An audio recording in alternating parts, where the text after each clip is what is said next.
शुभ प्रभात. तर नमस्कार मंडळी, आज आहे संक्रांत. तर आज मी बनवते सकाळी 7:15 वाजलेले आहेत आणि माझं स्वयंपाकाची घाई चालू आहे आणि मुलांचा टिफिन वगैरे बनवत हे सगळं करावं लागतं. स्वयंपाक करत करतच मुलांना काही लागेल त्या वस्तू द्याव्या लागतात. चहा, कोणाचं दूध तयार करावं लागतं आणि असं करत करत माझा स्वयंपाक चालू होता आणि खूप जणांची फरमाईश होती की संक्रांतीचा पूर्ण व्हिडिओ टाका.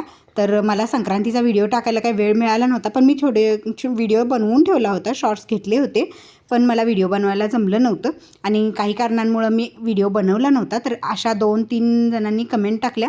तर ह्या कमेंट्स आल्यानंतर मग मी हा विचार केला आणि मग आता मी व्हिडिओ बनवत आहे. अशा पद्धतीनं संक्रांतीचं सर्व दिवसाचं माझं प्रिपरेशन चालू होतं. सकाळच्या वेळी स्वयंपाक चालू होता. मुलांसाठी थोडासा नाश्ता बनवावा लागतो, दूध बनवावं लागतं, तर ते मी बनवत होते आणि ते बनवताना थोडासा व्हिडिओ बनवला होता.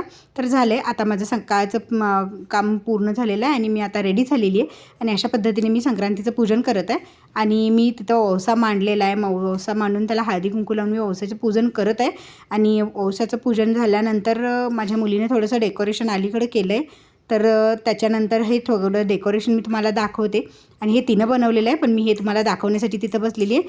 तर हे असे पतंग वगैरे आजच आमच्या घरी हळदी कुंकू असतं, त्याचं तिनं डेकोरेशन बनवलेलं आहे आणि खूप छान बनवलं होतं.